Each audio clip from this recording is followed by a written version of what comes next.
RVBN, the Rich Video Blog Network, home to weekly NFL predictions, great personality profiles, great professional wrestling video blogs, great sports video blogs, great MBTA video blogs, great top 10 list of everything and anything video blogs, and tons more. Collection of my work goes back to June of 2014 on various social media websites. RVBN, the only video blog on the internet that matters.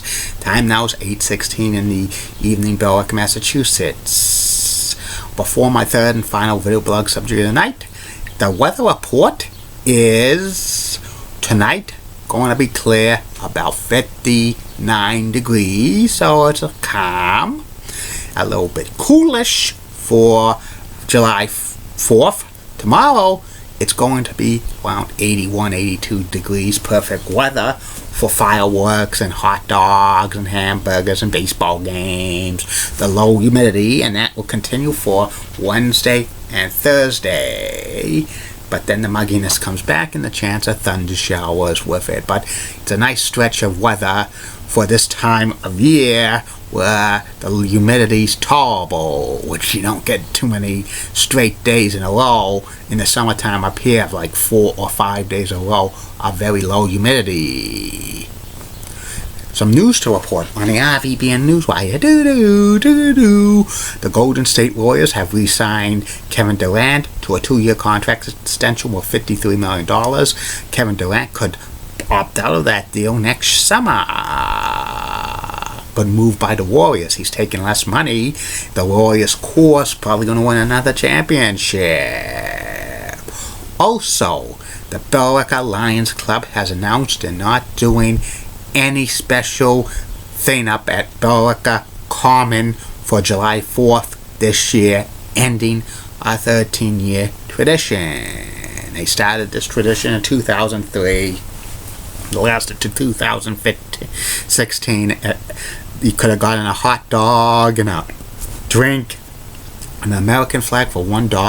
Plus, they had some entertainment for kids, like homemade mini golf, a baking contest, sack races, and they had a band that played on Berwick Common. I don't know why they're not doing it this year. It's as good as guesses mine's. And sad news to report in the world of reality television. Reality TV star Stevie Ryan passed away at the age of 33, and prayers to her family, and also prayers to the family of former NFL punter Max Lanser. He passed away at the age of 61. So sad, especially the time of the holiday. And that's about it on the news from the RVBN Newswire. Be back in flash with my third and final video blog subject of the night. But first, hear this. Tomorrow on RVBN, only 2 video blogs for your entertainment because it's the holiday, and every holiday and Sunday and select Wednesdays, I only get to do 2 video blogs. First video blog is personality profile. Tomorrow's personality profile is about former Major League Baseball pitcher Jamie Moyer, and the second and final video blog of the night is about my opinion, my take on scare tactics for business and other things. Stay tuned for more. And later on this week, look for a video blog to drop on Canopy Lake Park. I'm working on it.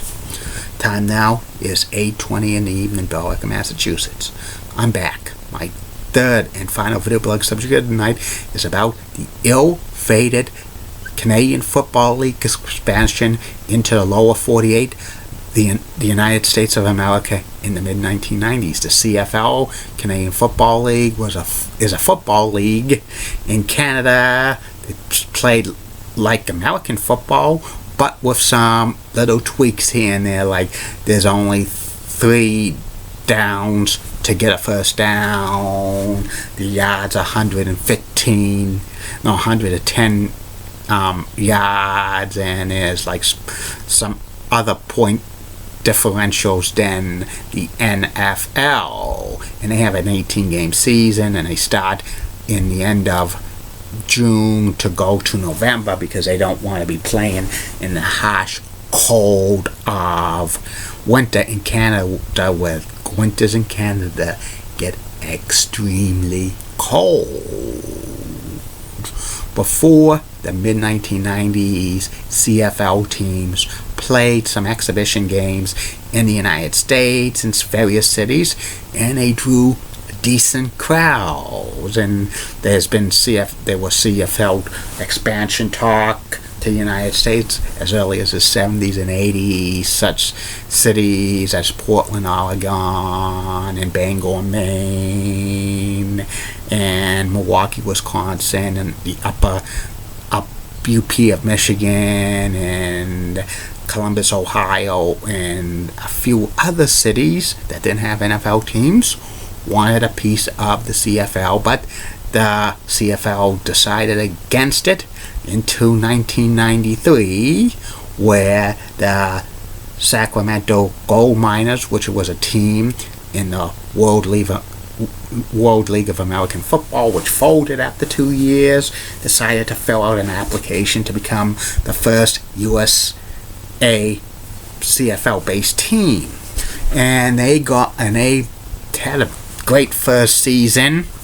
And then in 1994, there was many cities in the United States that did not have NFL football that had put in applications, and the CFL expanded to Las Vegas. The team was called the Las Vegas Posse. They also had two versions of the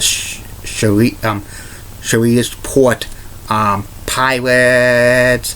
They had a Baltimore CFL team. At first, they wanted to call the Colts the Baltimore Colts, but the Indianapolis Colts sued the CFL team for that, like, trademark names. For 1 year, the Baltimore team was called the Baltimore CFL team, and then in 1995, it went to the Baltimore Stallions, the Memphis Mad Dogs, and the San Antonio Texans rounded out the expansion to CFL in the United States. And the attendance at CFL games in the United States were not that very impressive.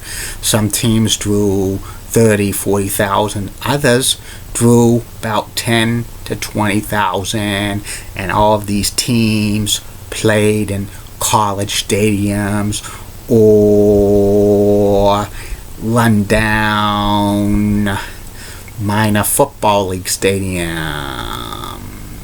And the CFL was losing big time money on the expansion to going to the United States. A few other cities applied for an expansion team, including Miami. They were going to play in the Orange Bowl, and even a few other cities. And some of the problems why the CFL U.S. expansion didn't work was lack of major television contract. CFL games had a contract with ESPN2, but the Deuce was in its infancy, and it didn't get into many homes. There was rumors that CBS, which did not have NFL football from 1994 through 1998, were in negotiations to have a television contract to just carry the games that involved U.S.-based teams, but that fell by the wayside. Also, some of the fans in the cities that had CFL football couldn't understand some of the CFL rules, and some of the stadiums had to be really kind of retrofitted to accommodate 110 yards for the football field, meaning that they had to kind of eliminate some seating that hurt their attendance. And plus, there was a lot of scheduling conflicts with the CFL-based teams in the United States.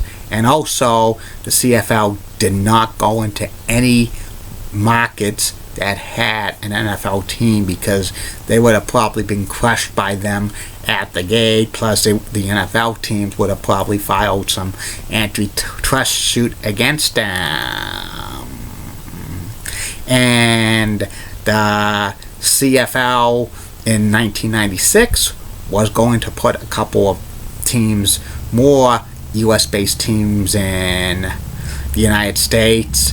The Baltimore Stallions was the only U.S.-based team ever to win the Grey Cup. That's the equivalent of the Super Bowl in Canadian football in 1995, but they were going to be evicted from their home because the Cleveland Browns were going to move to Baltimore, and they were going to use Memorial Stadium for 2 years, and that would have left Baltimore Stallions homeless. In the middle of 1996, the CFL just pulled the plug on the U.S. teams, folding them, and just basically being a Canadian-based football league again. There's been some rumors in the past that the CFL kind of looked at expanding into the United States again, but they were just rumors, and the CFL just lost a lot of money going into the United States, and the fans of the United States does not support any other football league besides the NFL, because even though football is the number one spectator sport in the United States, fans might tune in a couple weeks to see it, but then if it's not good football, they just don't bother. And CFL United States football was not that very good. But the CFL took its chances on expanding to the United States, and it didn't pay off. But it's always good to take a chance in life and anything, because if you don't take the chance, you don't know if it's successful or not. And that's about it on that. I'll be back tomorrow, Facebook, YouTube, Twitter, and Google Plus, with 2 more video blogs for your entertainment. Keep calm, everybody. I'm a Julie Bunning guy. Molly Rose Blood, WCCOX, and has nice legs. Elizabeth Hot so stunning. She's the best. Amy Squeeze is awesome. Amy. Then the Church of WPIX channel. I love New York. Such walking cougars. Got the best legs in New York City, bar none. Bob Davis of ABC 11, sweet southern accent. Best legs in Raleigh, North Carolina. Lynn Clare, WHH channel, southern Boston. It's awesome. Best legs in Boston. And Hollywood Movie of WABI channel 5 in Bangor, Maine. Has best legs in Maine. Good night, everybody, and sweet dreams.